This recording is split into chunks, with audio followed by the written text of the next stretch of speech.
Ladies and gentlemen, now in today's video, we're going to be breaking down the full announcement for the April side event Contest of Realms. And this event is a little bit similar in terms of its structure to Mutant Treasure Island. I don't think it's going to be quite as rewarding overall in comparison, but I also don't think it's going to be too far off either. And it does look like a fairly decent side event that's like much easier to understand, at least I hope so anyway. So the whole thing is you got to complete solo objectives, claim keys. Unlike Mutant Treasure Island, you always want to go for the highest possible difficulty that you feel like you can do. Because on Mutant Treasure Island, you wanted to split them up to get the rewards, but here you want to run the highest possible difficulty, and we'll talk about why. And then you open up the highest possible difficulty related to that key, you run paths in that quest, you earn rewards and repeat. So it's a fairly easy process of do the objective, get the key, open the quest, you know, do the quest and repeat. However, it's got a very interesting structure of kind of like being a circle, and you've got 7 additional fights and 1 boss toward the end of it. And you have the option to go straight to the boss or take the fights. And ideally speaking, you want to take every single bonus fight you can, because after every single fight, there's an additional reward that will be available on the map. So you can see if you take down Captain America, it's 306 Star Shards. Also, Joe Fixer here, additional 306 Star Shards as well. Doctor Strange has 505 Star Shards. And all of these rewards are randomized.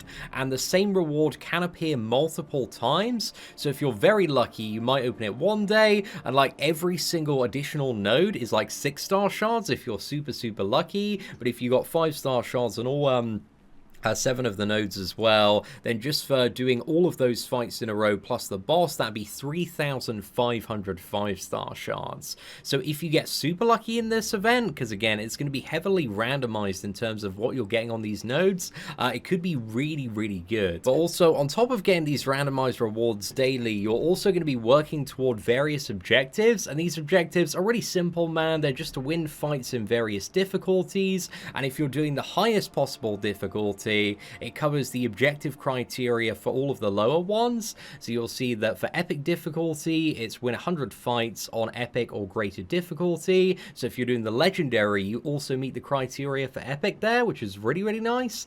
So yeah, it's just win fights and complete the quest. Again, something you want to do very passively, and the additional rewards are a legendary crystal featured 5-star, 11,250 tier 5 basic, there's a generic 4-star awakening gem, and a random 5-star awakening gem crystal, but also on top of that, there's 20% total random T5CC, there's going to be 5 2% and 1 10% there, so yeah, overall, man, I think the rewards are going to add up very nicely.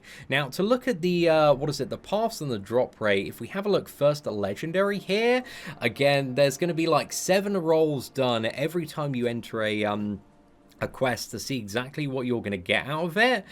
So yeah, there's like a 3% chance on any node that it's going to be 2,000 tier 5 basic. There's a 4.5% chance that it's going to be 2.1k tier 1 alpha. I'm a bit confused as to why this is in legendary, in all fairness, man, instead of like a fully formed tier 1 alpha. So yeah, that's a little bit weird there.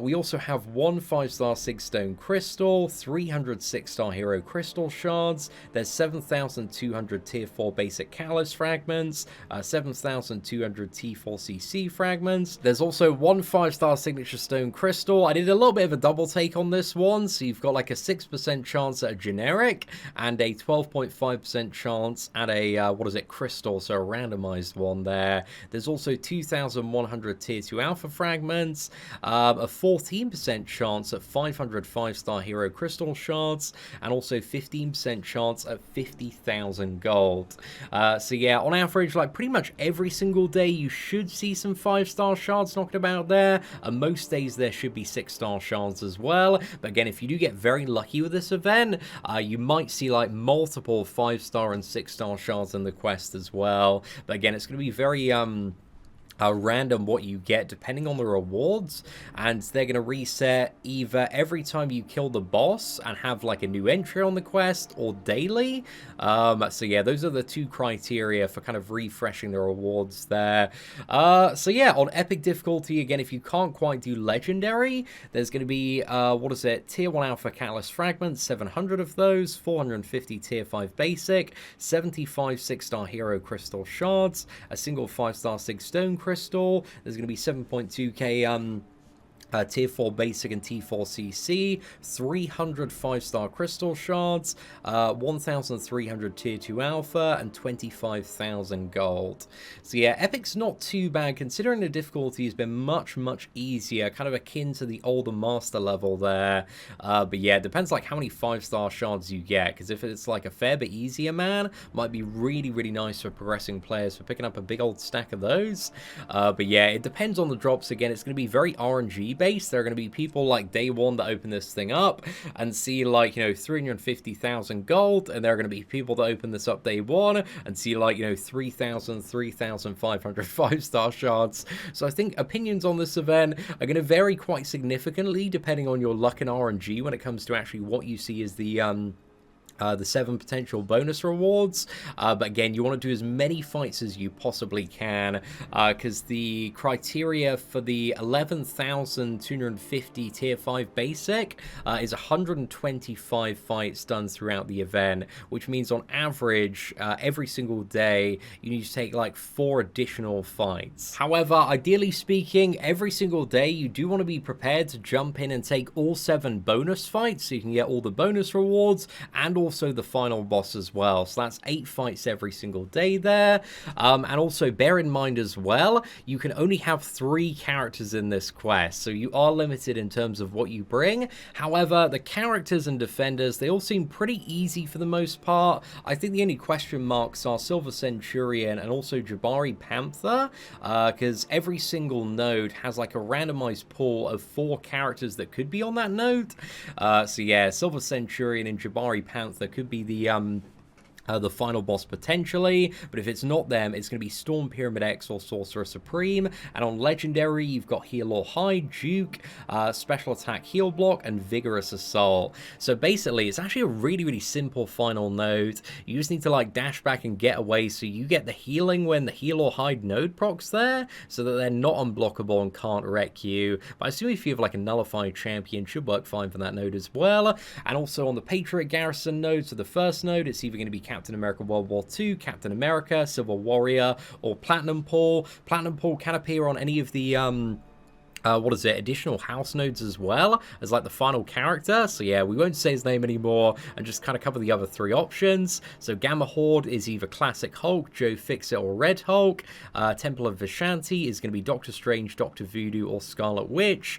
So yeah, all pretty easy for the most part. House of Iron is Iron Man, Superior Iron Man, Iron Patriot. Spider Guild node is going to be Spider-Man Classic, Spider-Man Symbiote, or Spider-Man Miles.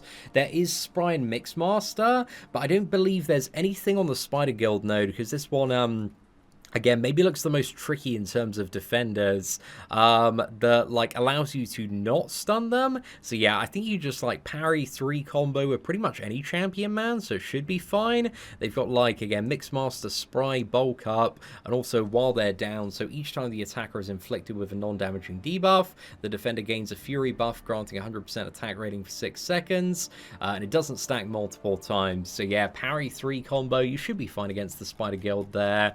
And then we've got the Pyramid X one, which has Storm, Cyclops Blue Team, or Wolverine. And then finally, we got the Black Panther node, which could have Black Panther Civil War, or Killmonger. And I would say Killmonger and Civil War are very annoying characters to fight sometimes. But again, those two, and I think like the Spider-Man characters, are really the only difficult and annoying ones potentially. For the most part, like a lot of these characters are very easy to deal with, and they don't have any new super annoying defenders on any of the 7 bonus nodes that were released in the last what is it, 2-3 years? So yeah, for the most part, man, they've kept it like quite simple. Now, to round off, let's cover all of the nodes that you can expect in this quest. Again, the characters can rotate between 4 champions on every single node. However, the nodes themselves are always going to be the same in terms of their additional effects. So the final boss, you got Heal or Hide, Vigorous Assault are really the only ones worth mentioning. So yeah, make sure you get back or you're prepared for 5 seconds of unblockable if the boss has regeneration there. So yeah, this one should be really, really easy. We also have on the Captain America Patriot Garrison node, there's going to be long distance relationship, and also while you have a debuff, the attacker gains 150% attack rating. So yeah, don't get hit on this one, and ideally if you have anybody that shrugs off debuffs well, should be really, really good. Then we also have Gamma Horde as well. So this is the Hulk node. So Hulk has aggressive, he has dash vulnerability. So you've got huge damage bonus here. You've also got aggression, fury, and hard knock life as well. So hard knock life, if you go for a parry, your ability accuracy and block proficiency does take a slight reduction for 15 seconds there. So yeah, gotta be a little bit careful on that one. Again, if you can intercept or backdraft Hulk, it's going to be a very quick and easy fight to deal with here, but that one could be a little bit annoying to get used to for some. Then we got the Temple of Vishanti buff, so this is the Dr. Voodoo, Doctor Strange, or Scarlet Witch node. So you got more energy damage, you got Pill for regeneration. Also, when you reach 2 bars of power, the defender is going to gain a power gain buff, giving them 1 bar of power over 4 seconds, and all of the special attacks are going to be unblockable there. So could be a bit annoying for Doctor Strange's special too, but everything else is, I would say, fairly straightforward. Then we've got the House of Iron buffs there. So there's aggression armor, there's armored assault as well. So yeah, something you might want to be a little bit careful of because there's going to be a lot of armor available. So if you bring an armor break champion, again, could be very, very useful there. I think with like all the Avengers, man, what was it? Corvus Glaive is going to be absolutely insane for this side event because you should be able to ramp it up really, really quickly most of the time. But yeah, while the defender has an armor up buff, they're going to be unblockable. And also there is the power shield node as well. So you're going to bring somebody that has some pretty big special attack damage. Then we got Spider Guild, so you got Spry, Bulk Up, Mixmaster while they're down as well. So just like evade counter or parry 3 combo, and you should be fine. You don't really need to worry about those. Then Pyramid X, so the mutant node, we've got aggression, prowess there. We got powerful from afar, so the power gain if you get far away. I think Doctor Doom's really good for cheesing this node, at least to the best of my memory. And you've also got performance anxiety as well.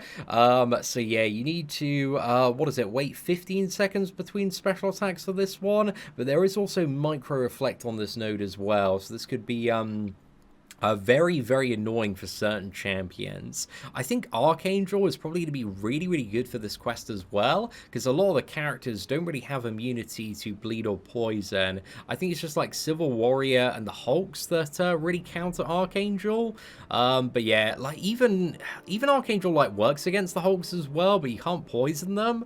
So yeah, I think Archangel is going to be insane, man. And if he counters Micro Reflect as well, that could be a very, very good time. And then we've got the Black Panther buffs. So we've got Mighty Charge, Foresight, running on fumes, and also Schadenfreude.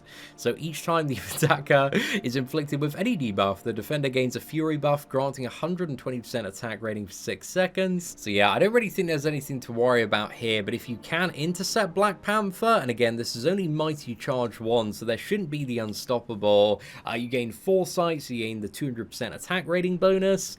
So yeah, it should be a good time overall. But yeah, this event is looking decent, man. I'm curious to see how the event actually feels in the game and whether or not it's a fun time, because it does seem like quite enjoyable. That it's going to be like something a little bit exciting every single day, because you got like 7 random rolls, and some days, dude, you're going to open this event and it's going to feel amazing. You're going to have like multiple stacks of 6-star and 5-star shards, and some days I think it's going to really really suck. But also I think the average rewards are going to be greatly inflated with like the featured 5-star hero crystal, the 5-star awakening gem, and a decent stack of stuff and objectives as well. So overall I think it should be a decently above average monthly event total in terms of the rewards, but it does depend on your own personal luck and randomness. Again, some people are really going to like this event, and some people are going to get massively shafted as well. But yeah, ladies and gentlemen, let me know your thoughts on the April event in the comment section below, and if you did enjoy today's breakdown, please do smash that like button. That'd be greatly appreciated. But aside from that, thank you all very much for watching. Take care, and I hope you have an absolutely fantastic day.